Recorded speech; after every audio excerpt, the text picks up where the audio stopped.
እንዴ ጆ ያቺ ሚስት አይደለች እንዴ? አዎ ነች። በእኔ ላይ ሌላ ወንድ ጭራሽ አዝሎ ነው የሚያስገባት። ድፍረቱ። ቆይ እኔ ጆሲ አይደለሁ። አረ ይኸው እንደውም ወጣልህ። እሱ ሌላ ቦታ ነበሩ ማለት ነው። ሊያደርሳት መጥቶ ነው። ልቀቂ ና። እንዴ ምን ሆነ ነው ሰውዬ? ምንድነው ከሚስቴ ጋር ያለ ነገር? እያስገባት እያየ ምን ትጠይቀዋለህ? የምን ሚስት ነው? የምን ግንኙነት? ምን ልትዋሽ ነው? አሁን አቅፋት የገባው ሚስቴ እጹብ አይደለች? እጹብ አንተ ነህ ባሏ? አረ አላገባውም ማለች። እስኪ ስልክን ተመልከት። ስንት ጊዜ ነው የደወለችልህ? የት እንዳለው ለማወቅ ለመደበቅ እንዳይመቻችሁ። ሰውዬ ስነ ስርዓት። ጭራሽ ትረነፋለህ።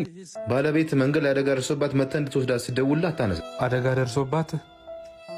እኔ እኮ አቅፈ ስታስገባት ሌላ ነገር መስሎኝ ነበር። መራመድ ስላልቻለች ነው አቅፍ ያስገባት። በጣም ይቅርታ። እሺ በጣም አመሰግናለሁ።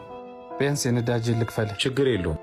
ለተቸገረ ሰው በጎ ነገር የሚያደርግ ለእግዚአብሔር ያበድራል፣ በጎነቱ መልሶ ይከፍላል አይደል የሚባለው? እግዚአብሔር ሀብትን ለሀብታሞች ቢሰጠው ከእነሱ የሚያንሱትን ሊያስተናግዱበት፣ እኛስ በተሰጠን ጸጋ ምን እያደረግንበት? በሙታን ሳማር ቅዱስ ሚካኤል አንድነት ገዳም የሚገኙ አባቶች ዛሬም ወቅቱን ጠብቆ በሚፈራረቅ ፀሐይና ብርድ እየተሰቃዩ ይገኛል። አባቶችን ለማገዝ ንግድ ባንክ 1044 25 98 391